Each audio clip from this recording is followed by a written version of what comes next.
Јас сум мајка на две девојчиња, инаку сум родител-старател во еднородителско семејство.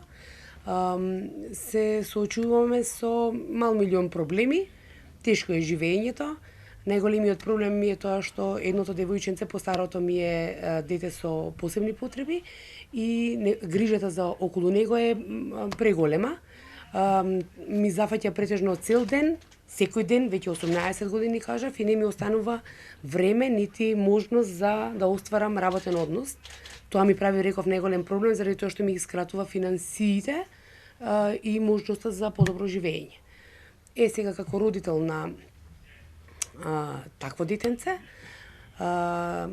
имам, јас кажувам од моја гледна точка, неколку забелешки кои се ставени во едно барање кое што е дадено кај сите надлежни органи, кај сите политички партии. Се надевам дека нешто од тоа ќе се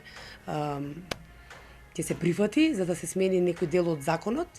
Да речеме, границата до 26 години би сакале да биде укината, затоа што нашите деца живеат и после 26 години и имаат потреба од поддршка и помош.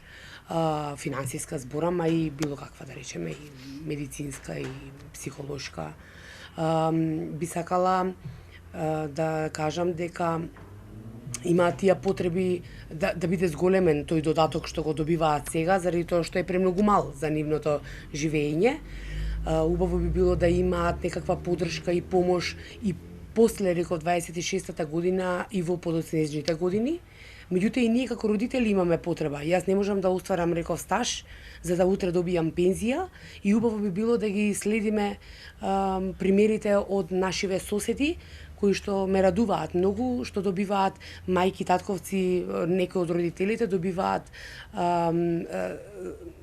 звање придружник на детето и се пријавени во Министерството за труд и социјала и добиваат некаква надокнада за нивното ангажирање околу своето дете, а воедно им тече и стаж за утре да добијат повторно помош, поддршка кога ќе направат одреден број на години што треба, не може да работат, а треба да се живее.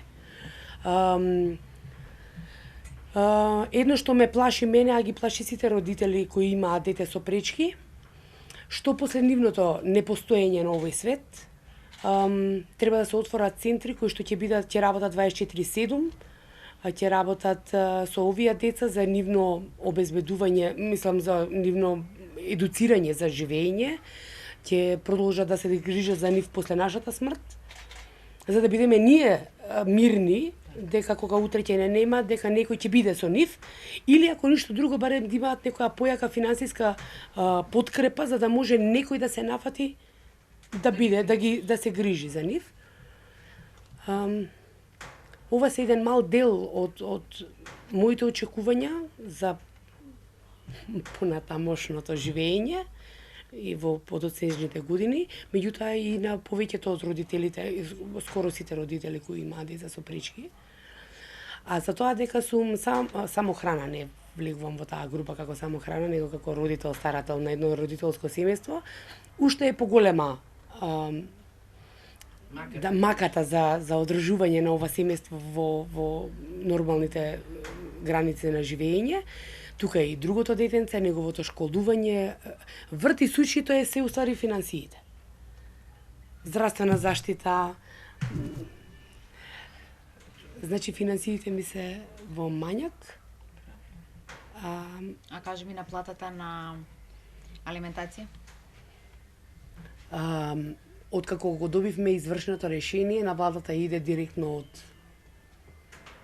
претпоставувам, од фирмата или од родителот. Меѓутоа тоа меѓутоа тоа е веќе решено, со тоа што ми кажуваат дека 7.000 е за двете девојчиња, тоа е и премногу за преживување. Јас морам да го употребам зборот кој што ми го кажуваат таму, не е за живење, него за преживување на тричлено семејство е дури и премногу 7.000 денари. Тоа центарот го кажува? Да.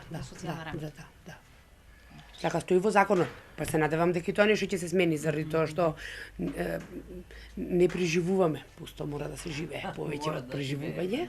Да, тоа е. Издржуваме на крај, јас живеам со мојата мајка,